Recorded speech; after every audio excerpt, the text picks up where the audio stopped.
Hello everyone. आज छोटा सा एक टॉपिक शुरू करने जा रहे हैं जो कि बहुत इंपॉर्टेंट है।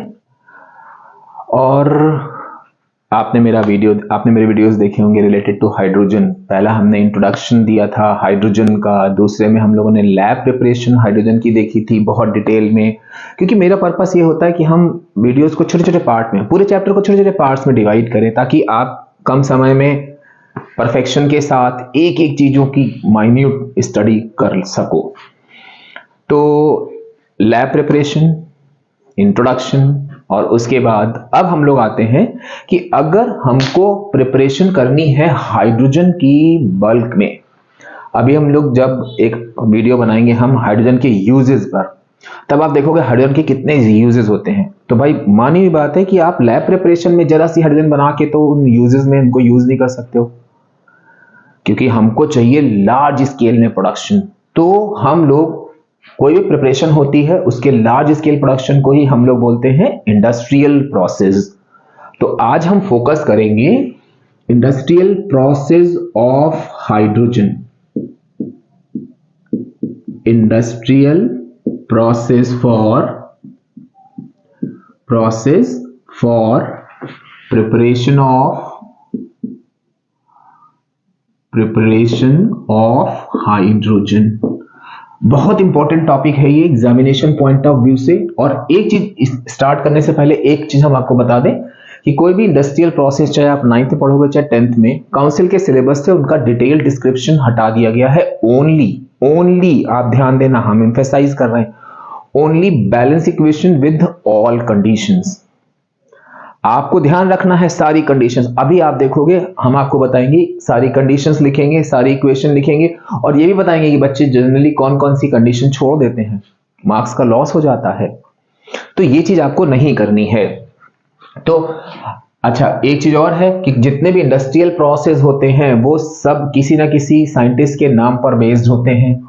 तो यहां पर पहली चीज आपकी आती है कि हम इस प्रोसेस का नाम क्या लिखेंगे, प्रोसेस नेम। तो ये आपको याद रखना है, प्रोसेस होता है आपका बॉश प्रोसेस। ये आपका फिल इन दी ब्लैंक्स या मल्टीपल चॉइस के लिए भी बहुत इंपॉर्टेंट है कि the process use for which among the following is the process use for large scale production, या उन्होंने दे दिया dash is large scale production of hydrogen, तो आप लिखोगे बॉश प्रोसेस। तो अच्छा हाँ, एक चीज और है, आप सोच रहे हो बार बार सर लार्ज स्केल प्रोडक्शन की बात क्यों कर रहे हैं? तो वो हम इसलिए कर रहे हैं कि जितने भी इंडस्ट्रियल प्रिपरेशन होती हैं वो आपकी लार्ज स्केल प्रोडक्शन कहलाती हैं। लार्ज स्केल प्रोडक्शन मतलब कि हम बहुत बल्क में इनको तैयार करेंगे। अच्छा, अब अगर आपने इंट्रोडक्शन वाला वीडियो देखा होगा मेरा, तो उसमें हमने आपसे कहा था कि कोई भी कंपाउंड का अगर हम लार्ज स्केल प्रोडक्शन कर रहे हैं या इंडस्ट्रियल प्रिपरेशन कर रहे हैं तो उसके पीछे हमारा पर्पस क्या होता है? भाई हमको इंडस्ट्री लगा रहे हैं, हमको चाहिए प्रॉफिट के लिए हम कोशिश करेंगे कि हमारे जितने भी रिएक्टेंट हो चीप हो, इजीली अवेलेबल हो, और बहुत सारे तो ऐसे होते हैं जो हमको फ्री ऑफ कॉस्ट मिल जाएंगे। तो उनका यूज करके हम क्या करेंगे कि अपने वेरियस इंडस्ट्रियल प्रोसेस को फर्दर प्रोसीड कराएंगे। तो यहां पर हम क्या करेंगे कि बेसिकली 2 स्टेप की रिएक्शन होती है। यहां पर हम पहले स्टेप में क्या करेंगे कि रिएक्शन कराएंगे, रिएक्शन ऑफ कोक सिंपली कोयला, कार्बन बड़ा आसानी से मिल जाता है, विद स्टीम। अब स्टीम भी आपको कोई महंगी नहीं है, वाटर तो इतना सारा है, उसको आप हीट करो, स्टीम मिल जाएगा। अब मेन बात आती है इसकी रिएक्शन में हम क्या करेंगे। कोक की जगह हमने लिया कार्बन प्लस, हम वाटर लेंगे स्टीम के फॉर्म में, और अब यहां पर आप ध्यान रखिएगा, यहां से आपकी कंडीशन शुरू हो रही है। हम कोक लेंगे, स्टीम लेंगे और इसको 1000 डिग्री सेंटीग्रेड टेम्परेचर लेंगे यहां पे। तो जिससे हमको क्या होगा कि कार्बन मोनोऑक्साइड और हाइड्रोजन मिलेगी, रिएक्शन एक्सोथर्मिक होगी। अब देखो यहां पर एक छोटी सी गलती होती है, आप ध्यान रखना, यहां पर जब हम कोक मींस ये हमारा कोक हुआ, इसकी रिएक्शन कराएंगे हम स्टीम के साथ, तो हमको यहां पर ये as a product carbon monoxide and hydrogen नहीं मिलता है, ये हमको एक वाटर गैस मिलता है जो कि बहुत अच्छा फ्यूल होता है।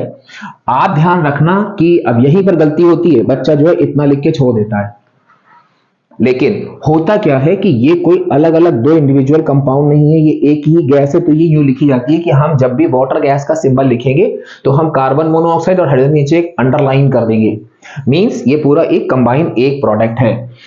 अब यहां पर बात आ गया कि वाटर गैस, क्योंकि एक्चुअल में वाटर गैस होता क्या है, वाटर गैस होता है 1:1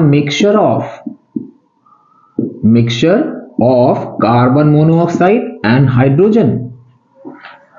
आप ध्यान रखना, अब जब केवल बैलेंस इक्वेशन आती है, यहां पे गड़बड़ सबसे पहले क्या होती है, बच्चा एक्सोथर्मिक साइन नहीं लगाता है, सॉरी एंडोथर्मिक साइन नहीं लगाता है, 0।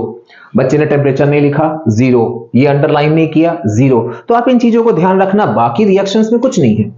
तो पहली चीज हम लोगों ने क्या करा कि यहां पर हम लोगों ने पहले स्टेप में क्या किया, प्रोडक्शन किया ऑफ वाटर गैस, यानी वाटर गैस हमने प्रोड्यूस करा ली। कैसे, कोक के ऊपर स्टीम को पास करा के। अब जरा सेकेंड स्टेप में आते हैं। बस ये 2 स्टेप की रिएक्शन है, बहुत सिंपल सी 2 स्टेप की रिएक्शन है। अब ये जो हमको वाटर गैस मिली, वाटर गैस आप ध्यान रखना, फिर हम इसके नीचे अंडरलाइन जरूर करेंगे। वाटर गैस मिली, इसकी रिएक्शन हम फर्दर कराएंगे स्टीम के साथ, स्टीम एक्सेस में स्टीम पास कर देंगे। अब यहां पे देखो कंडीशन क्या होती है कि आपका ये 450 डिग्री सेंटीग्रेड टेम्परेचर होता है। आप ध्यान रखना, हमने कहा था कंडीशन कोई भी गलत नहीं होनी चाहिए, और हम यहां पर एज अ कैटलिस्ट Fe2O3 लेंगे। जब हम ये काम करेंगे तो हमारा क्या होगा, ये कार्बन मोनोऑक्साइड इस ऑक्सीजन के संग रिएक्शन करके कार्बन डाइऑक्साइड बना लेगा, और हाइड्रोजन ये आपको मिल जाएंगे 2H2 मिल जाएगा, प्लस कार्बन डाइऑक्साइड मिल गई। अब देखो आपका मेन पर्पस क्या था, हाइड्रोजन को प्रोड्यूस कराना, हाइड्रोजन आपको मिल गई। तो अब आप यहां पर ध्यान रखना कि हम 450 डिग्री सेंटीग्रेड पर, यहां पर 450 डिग्री सेंटीग्रेड पर Fe2O3 की प्रेजेंस में हम एक्सेस स्टीम में वाटर गैस में पास करा के हाइड्रोजन गैस को प्रोड्यूस कर लेंगे। अब यहां पर जो है आपका, आप ध्यान से देखो कि हम लोगों ने यहां लिया है कैटलिस्ट Fe2O3, और फिर यहां पर हम इसके संग एक प्रमोटर भी लगा देंगे जो कैटलिस्ट की एफिशिएंसी को इंक्रीज करता है। वो आपका होता है chromic oxide. Chromic oxide means Cr2O3। ये हम एज अ प्रमोटर लेंगे। अब क्या हुआ, ये हमारा पूरा हाइड्रोजन का इंडस्ट्रियल प्रिपरेशन हो गया। अब आपने कहा अरे सर ये तो बड़ा आसान है, हम एक इंडस्ट्री लगाएंगे, हाइड्रोजन की प्रिपरेशन करेंगे और उसको बेच देंगे। मैंने कहा वेरी गुड। आपने क्या किया, इस पूरे प्रोसेस के थ्रू हाइड्रोजन बनाया, उसको बेच दिया। अब जिसको बेचा था अगले दिन उसने पीटा पकड़ के, अरे यार क्या है हाइड्रोजन तुमने दी है, इसमें बताओ कितनी सारी इंप्योरिटीज हैं, क्यों। अब वहां पे क्या हुआ, आपने देखा ये हाइड्रोजन आपको मिल रही थी, यहां पे कार्बन मोनोऑक्साइड मिल रही थी हाइड्रोजन के संग, यहां कार्बन डाइऑक्साइड गैस मिल रही थी। कुछ ना कुछ ट्रेसेस में ये कार्बन मोनोऑक्साइड और कार्बन डाइऑक्साइड गैस इस हाइड्रोजन के साथ अभी मिक्स होती हैं। हमें क्या करना होगा, हमें इस कार्बन मोनोऑक्साइड और इस कार्बन डाइऑक्साइड को हमें रिमूव करना होगा। तो बस ये छोटी सी चीज आपको और याद रखनी है। तो हम यहां पर क्या करेंगे, 2 मेथड यूज करेंगे इस कार्बन मोनोऑक्साइड और इस कार्बन डाइऑक्साइड को रिमूव करने के लिए। तो अगली चीज हमारी यहां पर आती है कि method for removal of carbon dioxide and carbon monoxide. हम लोग बारी बारी से एक एक को डिस्कस करेंगे। पहला हम यहां लेंगे कि कार्बन डाइऑक्साइड। अब यहां एक चीज हम आपको बता दें, कार्बन डाइऑक्साइड गैस के लिए सबसे अच्छा एब्जॉर्बेंट होता है KOH solution, caustic potash solution. आप वो यूज कर सकते हो। तो यहां पर क्या होगा कि हम CO2 को दो काम करेंगे। पहली चीज तो हम क्या करेंगे कि वाटर को हम इस CO2 को रिमूव करने के लिए pass the mixture through water under pressure. हम अंडर प्रेशर जो है ये कर देंगे, जिससे क्या होगा, ये CO2 वाटर में कार्बोनिक एसिड फॉर्म कर लेगी और हमारा जो है हाइड्रोजन गैस अलग हो जाएगी। दूसरी चीज हम क्या करेंगे, ये हम लोगों ने CO2 के रिमूव करने के लिए पहले क्या किया कि मिक्सचर को पास कर दिया या डिसॉल्व करा दिया वाटर में अंडर प्रेशर। सेकेंड हम क्या करेंगे, अब यहां पर क्या है कि हमको जो हाइड्रोजन मिली थी, कार्बन डाइऑक्साइड और कार्बन मोनोऑक्साइड, इनका मिक्सचर मिला था, एक एक करके रिमूव करेंगे। मिक्सचर को हम डायरेक्टली पूरा पास करेंगे, तो पहले इसमें हम पास करेंगे जब वाटर में अंडर प्रेशर, तो हमारा CO2 गैस एब्जॉर्ब हो जाएगी। और दूसरी चीज हम क्या करेंगे, by passing mixture through KOH solution, हम KOH सॉल्यूशन में पास कर देंगे। होता क्या है कि this KOH solution is a very good absorbent for carbon dioxide. अब इसमें यहां क्या होता है, आपने KOH से इसको पास कराया सॉल्यूशन में, तो इसमें जो CO2 थी वो आपका K2CO3 बना लेगी, और यहां पे आप 2 कर दो, कोई भी क्वेश्चन बिना बैलेंसिंग है मत लिखना, और ये वाटर निकल जाएगा। ये लो, CO2 गैस एब्जॉर्ब हो गई, हमको ये प्रोडक्ट मिल गया, वाटर मिल गया। अब बात आती है कि हम कार्बन मोनोऑक्साइड को कैसे रिमूव करें, तो ये हमारा पहला हो गया। अब दूसरा मेथड हमारा क्या है, इसको हटा देते हैं यहां से, तो ये हमारा वो कंटिन्यूएशन में हो जाएगा सारा मेथड ऑफ रिमूवल, ये नंबर 1। नंबर 2 हम क्या करेंगे कि removal of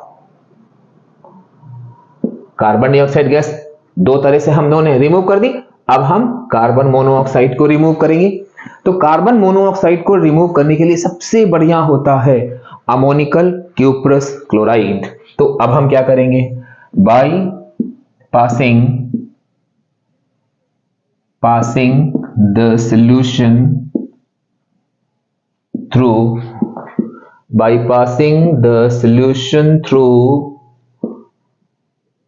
ammonical cuprous chloride।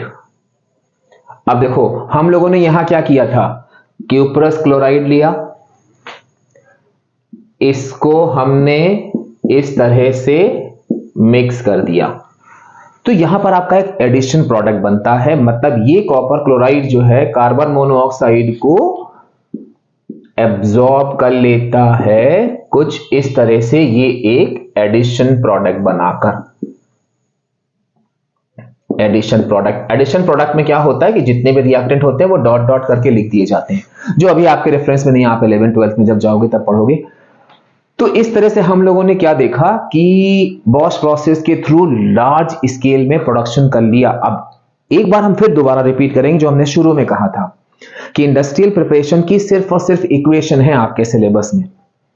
तो आपको क्या करना है कि विद बैलेंस इक्वेशन, ये काउंसिल के सिलेबस में स्पेसिफाई किया हुआ है कि only equation with all conditions. भाई वरना इसका डिस्क्रिप्शन बहुत लंबा है, तो जब काउंसिल ने भैया इतना कर दिया कि डिस्क्रिप्शन हटा दिया, तो वो आपसे इतना चाहेगा कि आप थोड़ी बहुत चीजें याद रखो। और वो चीजें क्या है, वो चीजें हैं इनकी कंडीशंस। पहले वाले में पूरा टेम्परेचर, एंडोथर्मिक साइन, दूसरे वाले में temperature, catalyst, promoter and exothermic sign, बहुत इंपॉर्टेंट है, ये ध्यान रखना। तो हमने शुरुआत में ही कहा था, बहुत छोटा सा टॉपिक है आपका, इंडस्ट्रियल प्रिपरेशन ऑफ हाइड्रोजन। तो आप इसको देखो, एंजॉय करो। अगर आपको कुछ नहीं समझ में आता है तो आप मुझे मैसेज करो, और बाकी तो आपको मालूम है क्या करना है, लाइक करो, सब्सक्राइब करो, कमेंट्स करो। पहली बार देख रहे हो, अगर आपको वीडियो अच्छा लगा, आपको लगा कि इंफॉर्मेशन है कुछ नॉलेज वाली, तो आप चैनल को सब्सक्राइब करो। फिर मिलते हैं, टिल देन बाय।